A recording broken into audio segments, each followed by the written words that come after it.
There was a certain baker who was expert at his craft, and could make any kind of bread as seemeth him good. The baker looked around his bakery, and saw that he had all the materials to make a hearty and delicious loaf. Therefore he took to him a bowl, and filled it full of water, and caused that his apprentice should warm the bowl by the fire. While the water was warming, the baker prepared the leaven, and added it to the bowl. When the water was perfectly warm and full of heat, the baker said to his apprentice, "Go and fetch some fine sugar from the pantry, and deliver it in such and such amount into the bowl, that we may see if the leaven is alive."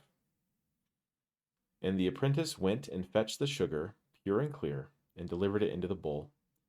Then the baker waited to see if his leaven was true, and behold, it foamed not, neither did it produce any air at all. And the baker said to his apprentice, "Son, why did not this leaven bloom? Was the water too cold, or was it too hot, or was the sugar we added not pure?" And the apprentice said to the baker, "Nay, father, but I warmed the water exactly as thou hast taught me, and the sugar I added was pure and undefiled, in the exact amount and manner as thy instructions. But it was the leaven itself that was not true."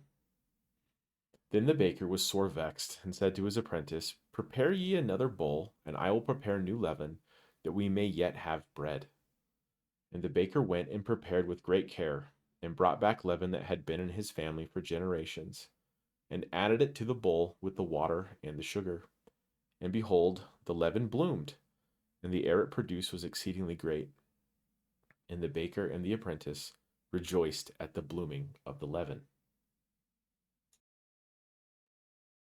And the baker said to his apprentice, "Go and fetch fine flour ground from wheat, and salt full of savor in such and such amount, and deliver them into the bowl, and mix with the leaven." And the apprentice did as the baker commanded him, and in the exact manner and amount added in the flour and salt, and a rough dough was formed in the bowl. Then the baker took the rough formed dough from the bowl, and laid it upon his table, and with expert hands and much strength worked the dough, kneading and shaping until it was smooth and pleasant. And the baker said to his apprentice, "Son, prepare ye a new bowl warmed by the fire, that I may set the dough to proof." And the apprentice did as the baker commanded, and warmed and oiled a bowl, such that the new dough would have a place to proof. And the baker placed the dough in the bowl, and covered it with his apron, and placed it nearer the fire than before. And the baker and the apprentice rejoiced at the smoothness and pleasantness of the dough, and watched to see if the dough would proof and rise. After some time, the baker said to his apprentice, "Son, go ye and fetch the bowl, and we will see if the smooth dough has risen with the leaven that was placed therein." And the apprentice went and fetched the bowl, removed the baker's apron, and brought it to the baker, and said, "Father, behold, the dough hath proofed and hath risen exceedingly, even so much that it hath doubled in size." And the baker was well pleased, and said to his apprentice, "Son, go ye and prepare a baking dish, and stoke the fire in the oven, so that we may soon have bread." And while the apprentice was preparing the dish in the fire, the baker turned out the dough from its warm bowl, and worked it expertly, and the dough lost much size and shape and most of its air. And the baker shaped the twice worked dough, and placed it in the lightly oiled baking dish that had been prepared by the apprentice. And the baker said unto his apprentice, "Son, go and set the twice worked dough nearer the fire, and wait yet a little time, until it may have a second rise, and gain much air and lightness." And the apprentice did as the baker commanded, and the baker and the apprentice rejoiced at the appearance of the loaf. And after a short time, the baker said unto his apprentice, "Son, go and fetch the twice worked dough, and see if it proved a second time, and bring it hither to me."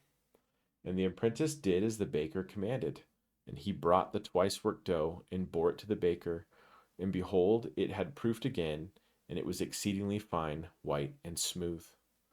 And the baker with his knife scored the loaf thrice, and the baker and the apprentice rejoiced in the beauty of the loaf. And the baker said to the apprentice, "Son, go and place the exceedingly fine loaf into the fire, and be mindful that it bake not too short, neither too long, but that it be fired appropriately. Yea, even keep thy eye fixed upon it in the oven, lest we lose this bread that we have labored over, and our sorrow be great. And the apprentice did as the baker commanded, and placed the loaf in the oven, and sat at its mouth, bearing the heat of the oven, watching for the perfect time with which to bring out the bread.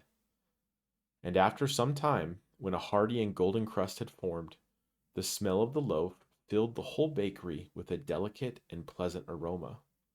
And the apprentice bore the loaf out of the oven with great care. And the apprentice brought it to the baker, and said, Father, here is the bread from the oven, and I have done as thou commanded, and watched over it with great care, lest we lose the bread and have much sorrow. And behold, the bread is pleasantly baked and finished, and it has not been burned. And the baker rejoiced in the state of the loaf, and in the work of his apprentice, and said, Son, remove not the bread from the dish for yet a little while, lest it fall. But let us be patient, and when it hath cooled, we will enjoy the bread. And together they waited with great anticipation until the bread had cooled. And the baker, with much rejoicing, removed the loaf from the dish, and cut it into pieces. And he and his apprentice ate with butter and honey, and shared with all who came into the bakery freely to promote their craft. And all who ate the bread were filled and were glad.